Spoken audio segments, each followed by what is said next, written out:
নমস্কার, আমার নাম সোমালি রায়। আমার বাড়ি নোয়াগাঁও ইন্দ্রনগর। তো আমি আগে উজ্জীবন ব্যাংকে জব করতাম। কোনো কারণবশত উজ্জীবন ব্যাংকের জবটা আমার ছাড়তে লাগছে।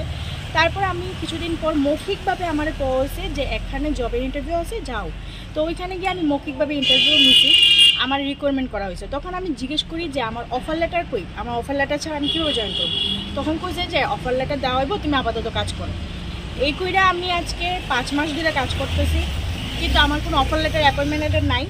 তাছাড়া আমার ইপিএফ নাই, ইন্স্যুরেন্স পলিসি কিছু নাই, সিগনেচারের কোনো ব্যবস্থা নাই, বায়োমেট্রিক বা সিগনেচার। অফিসে কয়টার সময় যামো, কয়টার সময় আমু, এইগুলোর কোনো মানে লিগেল কোনো ডকুমেন্ট বা প্রুফ নাই। হ্যাঁ, তাছাড়া আমি অফিসে যাওয়ার পরে আমারে বিভিন্ন ধরনের কাজে হ্যারাসমেন্ট করা হয়। যেরকম আমি পার্সোনাল লাইফে, আমি আমার অফিস শেষ হওয়ার পরে আমি পার্সোনাল লাইফে কী করি না না করি ওইগুলো নিয়ে ডিসকাস হয় অফিসের মধ্যে।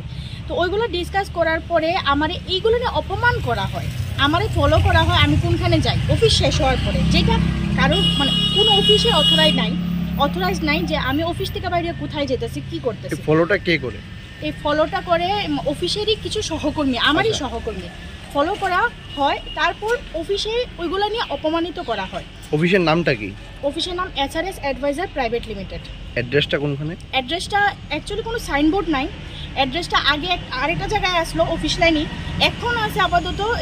অফিস লাইন গেস্ট হাউসের একটা গলি আছে, ওই গলি দিয়ে দিকটা একটা বাড়িতে, বিল্ডিং বাড়িতে একটা ভাড়া দেওয়া আছে।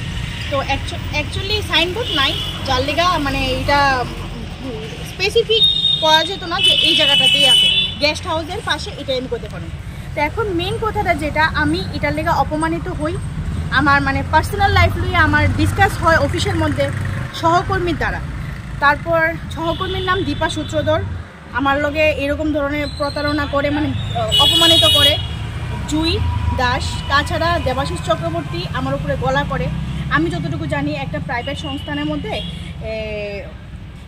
যে রিকোয়ারমেন্ট করে সুপারভাইজার, ওনার অথরিটি থাকে একটা স্টাফরে বকাবাধ্য করা বা যে কোনো কাজের ক্ষেত্রে মানে রুলস রেগুলেশন কোয়া।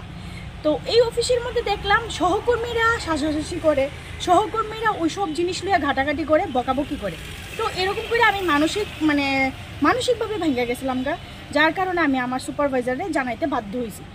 হওয়ার পরে যখন আমি জানাইছি তখন পরিবেশটা অন্যরকম হয়ে গেছে গা। কীরকম টাইপের, আমি অফিসে যাওয়ার পরে আমার লগে সবাই গুমরা থাকে। তাছাড়া আমি অফিসে কালকে এরকমও হয়েছে, আমি অফিসে গেছি, যাওয়ার পরে আমার অনেক ধরনের টিটকারি বা অপমান মানে ব্যাকগ্রাউন্ডে করতেছে আমার বিরুদ্ধে। হ্যাঁ, তারপরে আমি এটার একটু বিরোধ করতে চাইছি। কীরকম টাইপের, আমার একজনে কইতাছে যে তুমি কাজ করতে পারো না, তোমার কাজের কোনো মানে মোটিভ নাই, এরকম ধরনের করা হয়েছে। তখন আমি কইছি আমি কাজ করতে চাইছি, আমি কাজ করতে চাই, আর কোনো কমপ্লেন থাকলে স্যারের কাছে কই, স্যার আমারে কইব। এই কথা কইছি দীক্ষা আমারে 4-5 জন মানুষ মেলা, ফিমেল আর মেল মেলা আমারে বকাবকি ধমকাধমকি করছে।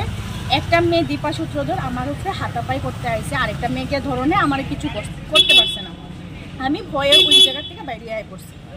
তো বাইরে আয়া আমি লেবার ইন্সপেক্টর অফিসে গেছি, গিয়ে ওইখানে কমপ্লেন জানাইছি, রিসিপ্ট কপি আমার কাছে আছে।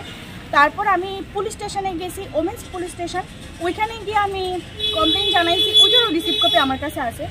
তো এখন আমার মানে লেবার ইন্সপেক্টর বা সরকারের কাছে আমার এটাই আবেদন, যাতে এরকম কোম্পানি যেগুলা কোনো অথরাইজড কোনো ডকুমেন্ট নাই, আমার কোনো আইডেন্টিটি প্রুফও নাই, মানে যে আমি অফিসে জব করি এটার কোনো আইডেন্টিটি প্রুফ নাই।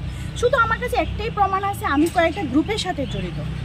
তো কয়েকটা গ্রুপের সাথে জড়িত, আর আমার স্যালারিটা ঢুকতেছে। আমি স্যালারির এসআরএস অ্যাডভাইজার প্রাইভেট লিমিটেড, ওইটার মধ্যে স্লিপটা আমি দেখাইতে পারলাম, আমার যে বইটা আপডেট করায়। তো আমার কাছে আমার মানে পুলিশ স্টেশন এবং সমস্ত মানে অর্গানাইজেশনের কাছে, যারা আমরা লেগা হেল্পের লেগা আগে আয়ে, সমস্ত অর্গানাইজেশনের কাছে আমার অনুরোধ, যাতে আমার এই জিনিসটার লেগা ন্যায্য বিচার দেওয়া হয়।